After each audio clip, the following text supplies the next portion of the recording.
अभी जब जल नहीं चढ़ रहा है तो वहां पर हम देख रहे हैं कि पानी जो है अभी भी वहां बह रहा है। कहते हैं कि यह शिवलिंग हर साल थोड़ा थोड़ा बढ़ता है और लोक मान्यता तो यहाँ तक कहती है कि जिस दिन इसका विस्तार अपनी अंतिम सीमा तक पहुँच जाएगा उस दिन कलयुग का अंत होगा।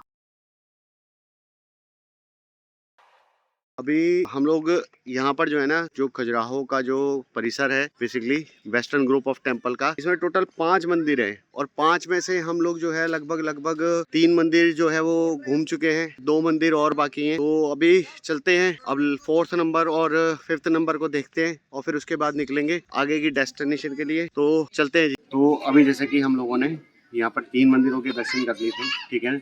और अभी जहाँ मैं खड़ा हूँ यहाँ पर एक साथ 2 मंदिर स्थापित हैं, ठीक है। मैं बताता हूँ आपको कौन कौन से मंदिर हैं, आइए। तो एक तो यहाँ पर है नंदी मंडप, जिसका शिलालेख अगर आप देखेंगे तो ये लिखा हुआ है, थोड़ा सा ऊपर करके पूरा ले लीजिए। तो आप इस नंदी मंडप से रिलेटेड जितनी भी जानकारी है शिलालेख के थ्रू, और या फिर एक मंदिर जैसे कि और है यहाँ पे विश्वनाथ मंदिर, जिसका शिलालेख ये लगा हुआ है। और एज यूजुअल जैसे और मंदिरों पे शिलालेख के साथ साथ जो है उनके QR कोड भी लगे हुए थे, तो सेम यहाँ भी लगे हुए हैं। ये लगा हुआ विश्वनाथ मंदिर का खजुराहो, जो कि archaeological survey of India Jabalpur का है, ठीक है ना। आप इसको स्कैन करके जो है सारी जानकारी ऑडियो और वीडियो के थ्रू, आर्टिकल के थ्रू आप यहाँ पे ले सकते हैं। सेम इसी के साथ में राइट साइड पे एक और ये QR कोड लगा हुआ है, जहाँ पर जो है नंदी मंडप से रिलेटेड, जो कि खजुराहो में स्थित है, ठीक है ना। तो यहाँ से इसकी जानकारी आप ले सकते हैं। तो आइए चलते हैं, दर्शन करते हैं इन दोनों में। अभी जहाँ मैं खड़ा हुआ हूँ मेरे पीछे जो आप देख रहे हो ये है विश्वनाथ मंदिर। तो आइए चलते हैं, देखते हैं विश्वनाथ मंदिर में यहाँ के स्ट्रक्चर को और दर्शन करते हैं।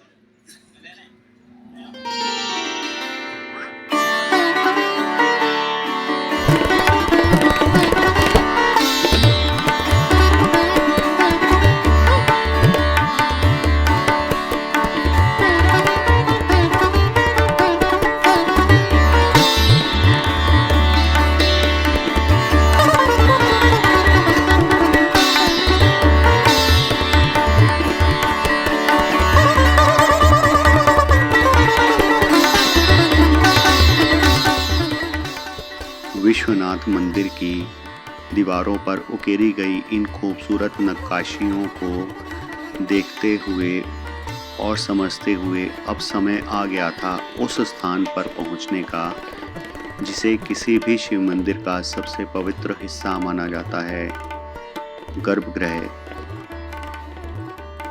भगवान विश्वनाथ के दर्शन करते करते मेरी नज़र एक छोटी सी बात पर जाकर ठहर गई, जिसे शायद ज़्यादातर लोग अनदेखा करके निकल जाते हैं। शिवलिंग पर फूल थे, श्रद्धालुओं की चढ़ाई हुई दक्षिणा भी थी, लेकिन एक चीज़ गायब थी, जल। उस समय मैंने इस बात पर ज़्यादा ध्यान नहीं दिया और दर्शन करके बाहर निकल आया। गर्भगृह से बाहर आते ही मेरी नज़र इस बहते हुए पानी पर पड़ी और उसी पल कुछ देर पहले देखा हुआ वही सूखा हुआ शिवलिंग मेरे जेहन में फिर से कौंध गया। एक तरफ अंदर शिवलिंग पूरी तरह सूखा था और दूसरी तरफ उसी मंदिर से लगातार पानी बाहर नाली की ओर रिस रहा था। आखिर ये पानी आ कहां से रहा था? इस सवाल का जवाब जाने बिना यहाँ से जाना मुझे मंजूर नहीं था। मैं जानना चाहता था, अभी जब मैं मंदिर के दर्शन के लिए यहाँ पर आया हूँ तो यहाँ पे मैंने देखा कि देखो यहाँ जल तो चढ़ नहीं रहा है ना। तो यहाँ से एक निकासी जारी है पानी की, है यहाँ से। तो अभी जब जल नहीं चढ़ रहा है तो वहां पर हम देख रहे हैं कि पानी जो है अभी भी वहां बह रहा है। वो पानी आ कहां से रहा है? वो सर नमी है। अच्छा। हाँ, सब तो बैठने क्योंकि पत्थरों में ये जब बारिश होती है ना सर, हाँ जी, तो इनमें पानी आता है हर जगह से। ओके, इसलिए पानी निकल रहा है, यहाँ से भी आ रहा है, ठीक है, यहाँ से भी आ रहा है। कहाँ कहाँ से जैसे आप दिखा रहे हैं? ओके, हाँ, तो ये पत्थर अपनी नमी जो बरसात का पानी इनों में पत्थरों में जो इकट्ठा हो जाता है, आप ये बोल रहे हैं, है ना? जैसे आप कह रहे हो कि ये जो नमी है, ये पानी जो है मॉइस्चर जिसे बोलते हैं हम, वो धीरे धीरे अपने आप ही रिस रहा है इसमें से, है ना, पत्थरों में से। हाँ ठीक है, तो बिल्कुल ये आपने सही कहा। तो ये जो पानी जो हम भी जहाँ देख रहे थे अभी पीछे, ये इसी चीज का पानी है। हाँ ओके, क्योंकि वही मैंने बोला, क्योंकि यहाँ तो देखो शिवलिंग तो जो है वो बिल्कुल सूखा पड़ा है ना, कोई पानी चढ़ नहीं रहा, लेकिन उसके बावजूद भी पीछे जो पानी का निकासी का वो दे रखा है, वहाँ पे पानी बह के आ रहा है। वो सर अपना उसको हाथ लगाएंगे ना, हाँ। उसको वो अपने ऐसा तेल गाने निकलता है वो। अच्छा। हाँ आपने आप उसमें लगाई हाथ में, वो तेल नहीं निकलता है। ये तो आपने एक बढ़िया चीज बताई। यहाँ बिल्कुल आप सही कह रहे हो, वहाँ से भी आता है। इसमें बहुत ज्यादा नमी है। सही कह रहे हो आप, बहुत ज्यादा पानी। बरसात तो है नहीं, पानी बरसात है नहीं है, बरसात तो ये मेरे ख्याल से कई दिनों से हुई भी नहीं है। ये तो समझ में नहीं आ रहा पानी आया कहाँ। हाँ, तो भाई अभी ना मैं जब मंदिर में जब देख रहा था इसको, ठीक है, यहाँ के दर्शन कर रहा था, तो मैंने एक बड़ी अद्भुत चीज़ देखी। और जा करके जब भी मैंने जो यहाँ पर केयर टेकिंग में है जो गार्ड, ठीक है, गार्ड साहब, उनसे मैंने पूछा कि भाई ऐसा क्यों है, तो उन्होंने मेरे को कुछ रीज़न दिए जो मैं अभी यहाँ डाल रहा हूँ। आप उनकी और मेरी बातचीत को आप देखिएगा, सुनिएगा, तो आपको पता लगेगा, ठीक है। और उन्होंने एक चीज़ बहुत अच्छी बताई कि मैं आपको पहले तो वो चीज़ बताता हूँ कि एग्जैक्टली वो चीज़ है क्या, जिसके बारे में मैंने उनसे जानना चाहा। तो देखिए, आप देखेंगे अंदर जो है इसी मंदिर में पे वो रखा हुआ था शिवलिंग, और वहाँ से जो है ये एक पानी निकासी का रास्ता दे रखा है जो यहाँ से निकल करके नीचे, अगर आप देखें तो ये इस तरीके की बोरिंग है, और नीचे भी एक इस तरीके का गड्ढा बना है, जो कि ये पानी जो है भूमिगत हो जाता है यहाँ से, ठीक है ना। तो ये कच्चा है नीचे, अगर आप देखें तो ये, ठीक है, तो यहाँ से पानी भूमिगत हो जाता है।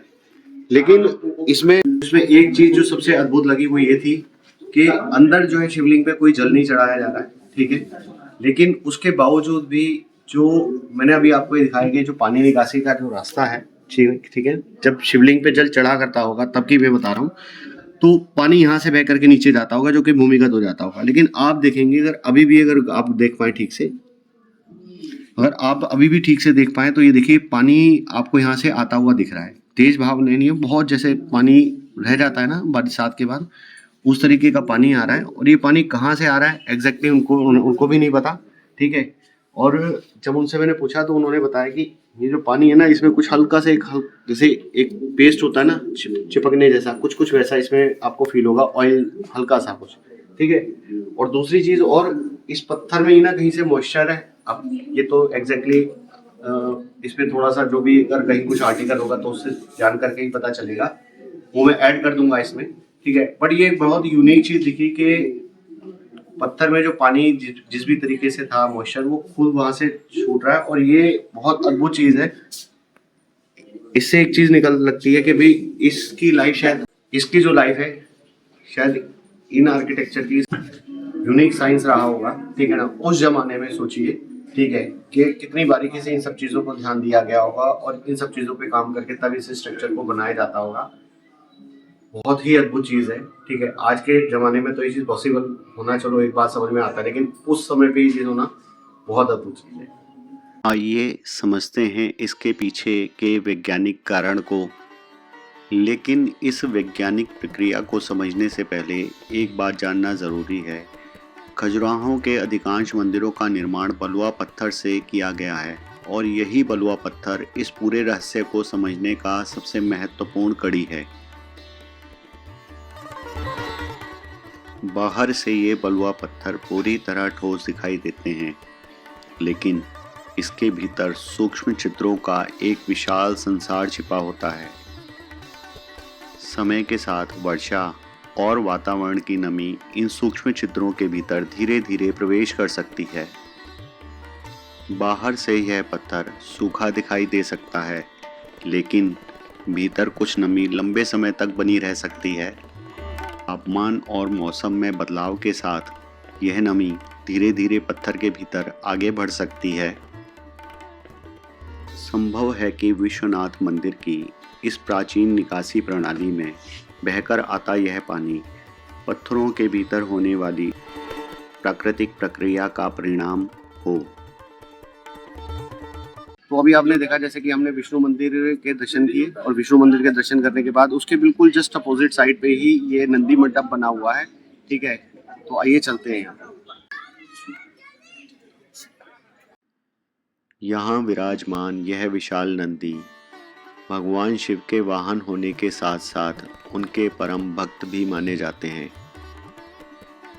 इस प्रतिमा की भव्यता के साथ साथ इसके आधार पर उकेरी गई बारीक नक्काशी भी देखने लायक है। ऊपर बनी गोलाकार छत की सुंदर शिल्पकला इस छोटे से मंडप की खूबसूरती को और भी बढ़ा देती है। यह है कुछ पार्वती टेम्पल। इस पार्वती टेम्पल का शिलालेख लगा हुआ है, ठीक है, जिसको आप स्टिल करके पढ़ सकते हो। इसमें काफ़ी कुछ जानकारी लिखी हुई है इस मंदिर से रिलेटेड। और ये है इस मंदिर से रिलेटेड QR कोड। एक ये छोटा सा मंदिर आप मेरे पीछे देख रहे हो, ये जो मेरे पीछे आप मंदिर देख रहे हो, इस मंदिर के आगे भी जो है वो पार्वती ही लिखा हुआ है, ठीक है, पार्वती टेम्पल। अभी ना हम लोग एक मंदिर में और पहुंचे, खजुराहो मंदिर का ही पार्ट है इसी परिसर में। मैंने बताया था कि कई मंदिर है, तो उसी मंदिर में एक मंदिर और है। ये बहुत ज़्यादा पुराना नहीं है, मैं इसकी दिखाता हूँ आपको। जैसे आप देख रहे हो ये एक शिलालेख लिखा हुआ है जो कि प्रतापेश्वर मंदिर से जुड़ी हुई जानकारी इसमें दी हुई है। इस मंदिर का निर्माण बहुत ज़्यादा पुराना नहीं है, जैसे खजुराहो के और मंदिर जो हैं 1784 से 54 के बीच में ये बना था, ठीक है जी। बाकी मैं आपको दिखा देता हूँ, ये है इसका कुछ स्ट्रक्चर। तो अभी हम एक और मंदिर के पास पहुँच चुके हैं, उसी परिसर में ही मैं दिखाता हूँ। ये है जी लक्ष्मी मंदिर, और इसका जो देखिए मैं दिखाता हूँ, ये जो स्ट्रक्चर है लक्ष्मी मंदिर का स्ट्रक्चर, जो कि छोटा सा बना हुआ है क्योंकि सभी पे लॉक हुआ है और अंधेरा है, तो बहुत ज़्यादा ऐसा कुछ देखने को मिलेगा नहीं। ये अभी हमने देखा जो लक्ष्मी मंदिर बना हुआ है इस परिसर में, उसी के जस्ट साथ में ही राइट साइड पे एक मंदिर और बना हुआ है, और यहाँ पर एक बहुत बड़ा स्ट्रक्चर लगा हुआ है। देख करके आपको भी बड़ा अच्छा होगा कि मंदिर में इस तरीके का स्ट्रक्चर, लेकिन उससे जुड़ा हुआ शिलालेख है। पहले मैं वो आपको दिखाता हूँ और मंदिर के बारे में बताता हूँ कि मंदिर किस चीज़ के बारे में। आपने ये नाम बहुत सुना होगा, संस्कृत का शब्द है वराह, जिसको बताने की ज़रूरत नहीं है वराह क्या होता है और वराह हिंदू धर्म में किस चीज़ के लिए अहमियत है, कि वराह के बारे में क्यों फेमस है। तो ये वराह मंदिर है, इससे जुड़ी हुई जानकारी आप यहाँ देख सकते हैं। ये शिलालेख पे लिखा हुआ है, और ये जो मैंने शिलालेख दिखाया था वराह मंदिर का, ये उससे जुड़ा हुआ एक QR कोड है। जैसे मैंने अभी आपको दिखाया था कि अभी जिस मंदिर में हम दर्शन के लिए जा रहे हैं, ठीक है ना, और जिस स्ट्रक्चर में लक्ष्मी मंदिर के बाद, तो ये वाकई इतना अद्भुत स्ट्रक्चर है ना, अगर मैं अभी आपको दिखाऊंगा तो आप देख करके हैरान हो जाओगे। ऐसा स्ट्रक्चर इतनी बारीकी से तराशा हुआ, और इसकी जो स्टोरी है ना वो भी अगर आप देखोगे तो इतनी अद्भुत है, ठीक है, आपको जान करके बड़ा अचरज होगा, ठीक है। तो पहले आप स्ट्रक्चर देखिए, फिर इसके बारे में बात करें।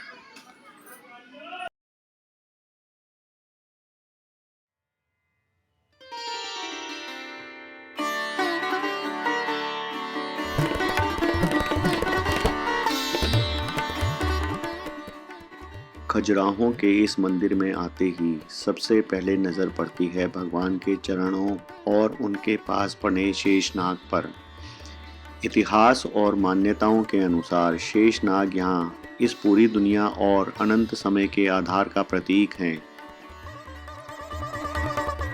मेरी नज़र जाती है वराह के मुख की ओर। यहाँ वीणा लिए देवी सरस्वती की यह छोटी सी आकृति बनाई गई है। मुख पर ज्ञान की देवी का होना यह दिखाता है कि दुनिया का कल्याण सिर्फ ताकत से नहीं बल्कि सही ज्ञान से ही हो सकता है।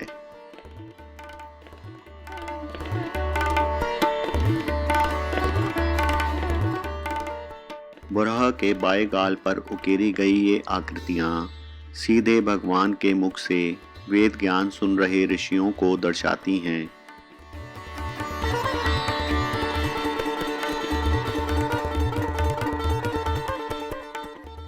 गाल से पीठ की ओर बढ़ते ही पट्टियों पर उकेरा पूरा देवलोक दिखता है, जो ब्रह्मांड का प्रतीक है, और नीचे पैरों पर बने बड़े आकार के देवता पाताल और पृथ्वी को संभाले मुख्य दिक्पालों की उपस्थिति दर्ज कराते हैं।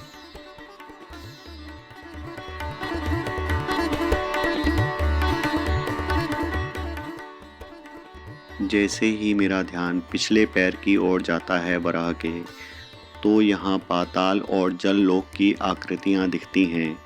नीचे बने ये नागदेव और नदियाँ समुद्र की गहराइयों से पृथ्वी को बचाते हुए भगवान वराह के चरणों को नमन करते हुए उकेरे गए हैं।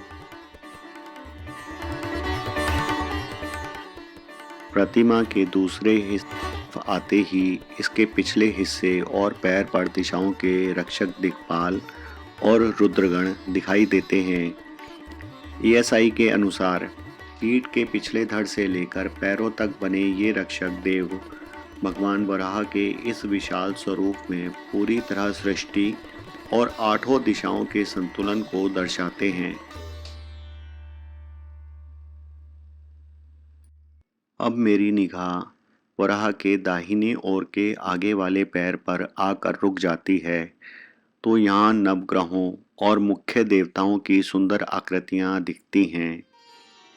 वराह का यह दाहिना पैर धर्म का प्रतीक है, जहाँ चतुर्भुजी देवगण हाथ जोड़कर सृष्टि के इस उद्धारक रूप की वंदना कर रहे हैं।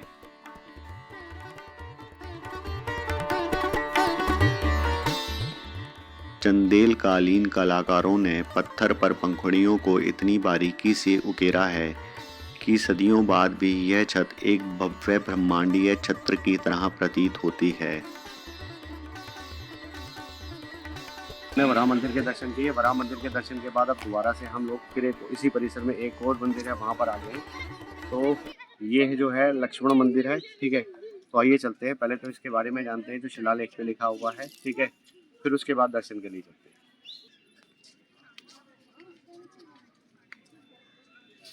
तो जी ये लगा हुआ है शिलालेख, ठीक है ना। तो लक्ष्मण मंदिर से रिलेटेड जानकारी इसके बारे में यहाँ पर लिखी हुई है, तो आप पॉज करके पढ़ लीजिए। ये है इससे जुड़ा हुआ QR कोड, जहाँ पर आप इससे रिलेटेड जानकारी ले सकते हैं। अब हम खजुराहो के सबसे भव्य लक्ष्मण मंदिर की ओर कदम बढ़ा रहे थे। सीढ़ियों पर रुककर जैसे ही नीचे से इसका शिखर और प्रांगण देखा तो वो बेहद ही विशाल प्रतीत हो रहा था। सीढ़ियाँ चढ़कर जैसे ही हम इसके अर्धमंडप यानी प्रवेश द्वार में कदम रखते हैं, तो सिर के ऊपर छतों का यह अद्भुत स्थापत्य दिखता है।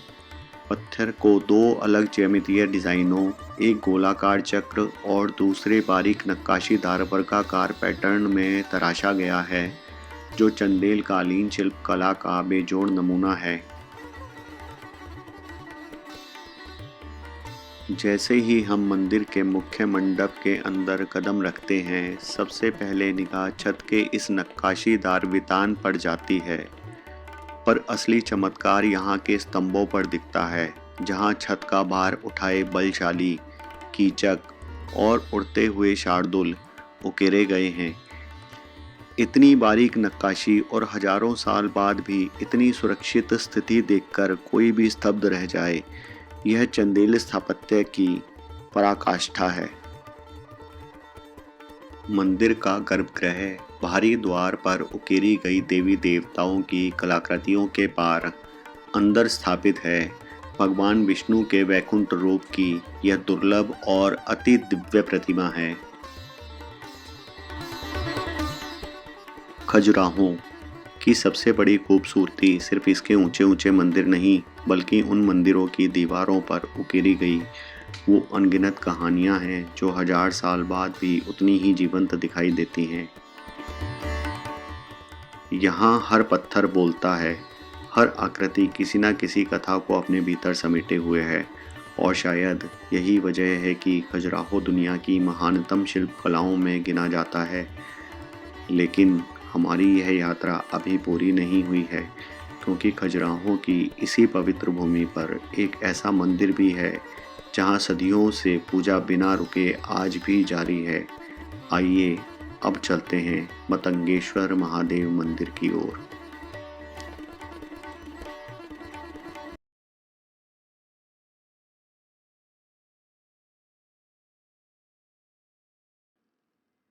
तो दोस्तों, आखिरकार हम लोग पहुंच चुके हैं मतंगेश्वर महादेव मंदिर, जो खजुराहो का एक ऐतिहासिक मंदिर तो है ही, लेकिन इससे जुड़ी हुई लोक कथाएं और मान्यताएं इससे और भी ज़्यादा रहस्यमय बना देती हैं।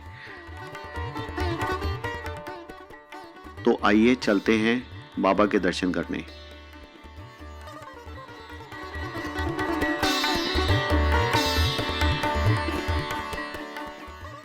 जैसे जैसे मैं इन सीढ़ियों की ओर बढ़ रहा था, वैसे वैसे मन में एक अलग ही उत्सुकता बढ़ती जा रही थी, क्योंकि आज मैं उस शिवलिंग के दर्शन करने जा रहा था जिसके बारे में वर्षों से एक ही रहस्यमयी मान्यता सुनता आया था।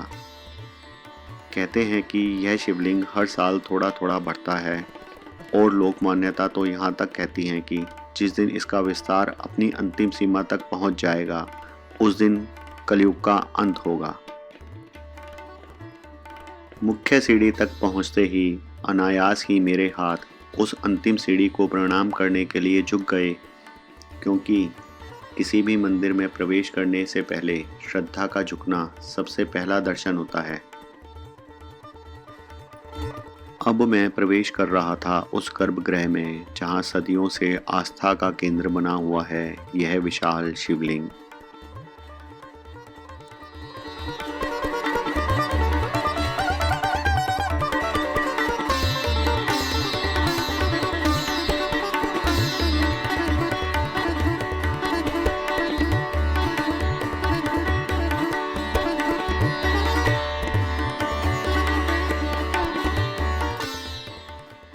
जैसे जैसे मैं इसके करीब पहुंच रहा था, इसकी विशालता का एहसास और गहरा होता जा रहा था।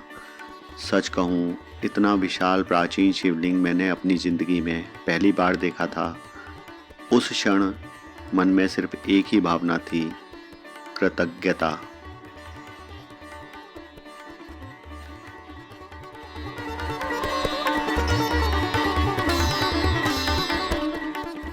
दर्शन पूरे हो चुके थे। माथे पर लगा यह तिलक मेरे लिए सिर्फ एक परंपरा नहीं, बल्कि उस क्षण की स्मृति था जिसका इंतजार शायद बहुत समय से था।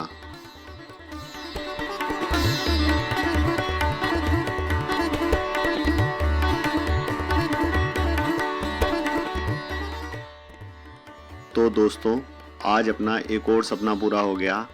आज बाबा मतंगेश्वर महादेव के दर्शन करने का सौभाग्य मिल ही गया आखिर। और इसी के साथ खजुराहो की हमारी यह खूबसूरत यात्रा यहीं पर पूरी होती है। लेकिन अजब गजब एमपी का यह सफ़र अभी ख़त्म नहीं हुआ है। अभी तो बहुत कुछ देखना और जानना बाकी है। तो मिलते हैं अगले एपिसोड में मध्य प्रदेश के एक और अनसुनी कहानी, एक और अनदेखी जगह, एक नए रोमांच के साथ।